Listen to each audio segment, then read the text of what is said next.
قاعده 70 الفاظ صفات به شکل خبر را بشناسیم. ما شما گفتیم الفاظ صفات 4 قسم است. به شکل اسما و صفات، دومش به شکل مضاف و مضاف الیه، سومش به شکل جمله اسمیه و فعلیه، چهارمش به شکل خبر. این 3 قسم نیست. مثلا الله خبر داده که من دست دارم. لما خلقت بیدی، الله میگه من امیر خلق کردم با دستای خود. بعضی کسا هستن میگن ما ید استعمال نمیکنیم، میوز ید قدرت استعمال میکنیم.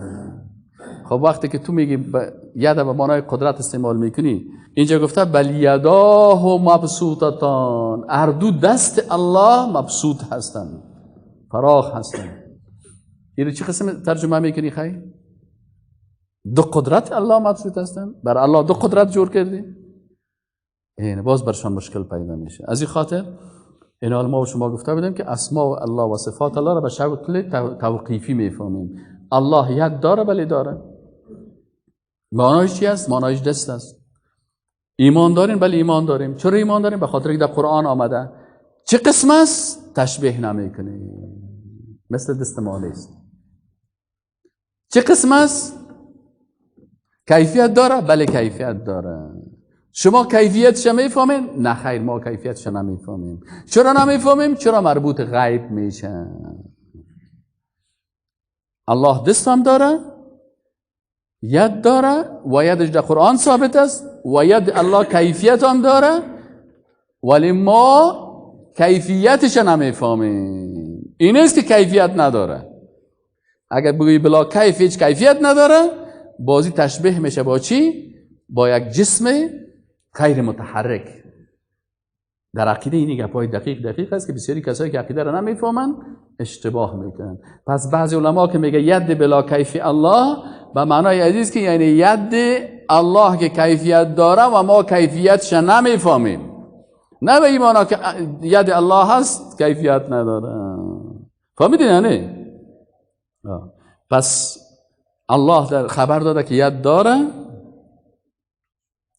و همچنان الله از وجه خبر داده و یبقى وجه ربک، و باقی میمانه وجه پروردگار.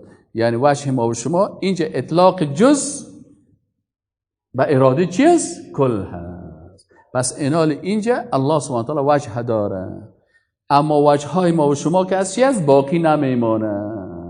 و وجه الله و یبقى وجه ربک ذو الجلال والاکرام. پس الله وجه داره، وجه الله کیفیت داره، ما کیفیت آن را نمیدانیم. چرا؟ مربوط به غیب میشه. ما در غیب مداخله نمیکنیم. شما که مداخله میکنین برش کیفیتش بیان میکنین یا کیفیتش حذف میکنین یا از آیت قرآن انکار میکنین، این کار شما هست. این کار متکلمین است. متکلمین مشکلشان در این قسمت است.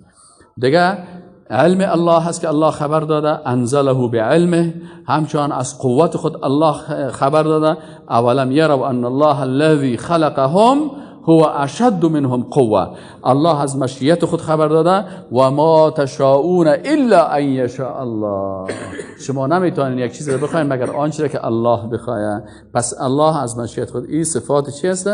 این صفات الله هست. و السلام علیکم و رحمت الله.